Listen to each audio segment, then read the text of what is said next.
നമ്മളുടെ ഇന്നത്തെ യാത്ര Kochi city drive, Kochi Fort Kochi Swift ഓട്ടോമാറ്റിക്കാണ്.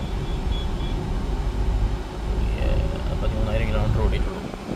നല്ല വണ്ടിയാണ്, നീറ്റ് വണ്ടി. ഇപ്പോഴത്തെ 3 സിലിണ്ടറല്ല, അതിന് മുന്നേ ഉള്ളു. നല്ല രസമായി ഓടിക്കും. അപ്പോൾ നമ്മളിങ്ങനെ ഫോർട്ട് കൊച്ചി വരെ ഡ്രൈവ്.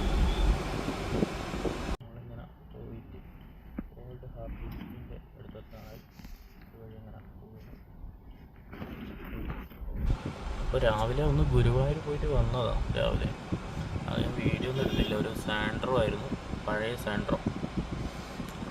ഇവിടെ ഏതോ ഒരു വണ്ടി കയറി. ഇവിടെ പാലത്തിൻ്റെ മുകളിൽ 2.20 മീറ്റർ ഉയരത്തിലുള്ള വണ്ടി കയറാൻ പാടില്ല, അവിടെ തട്ടും. അപ്പോൾ അങ്ങനെ എന്തോ സംഭവിച്ചിട്ടുണ്ട്. ഓക്കെ, അതൊന്ന് ബ്ലോക്കായി. അപ്പോൾ നമ്മൾ പാലത്തിൻ്റെ മുകളിലൂടെ ഫോട്ടോ വെച്ചിട്ട്, പഴയ പാലം അടിപൊളിയാണ്. ഇതിൻ്റെ മുകളിലേക്കൂടെ 25 കിലോമീറ്റർ സ്പീഡിൽ മാത്രമേ പോകാൻ പാടുള്ളൂ. പിന്നെ അത്രയും ഉയരത്തിലുള്ള വാഹനങ്ങളൊന്നും പോകാൻ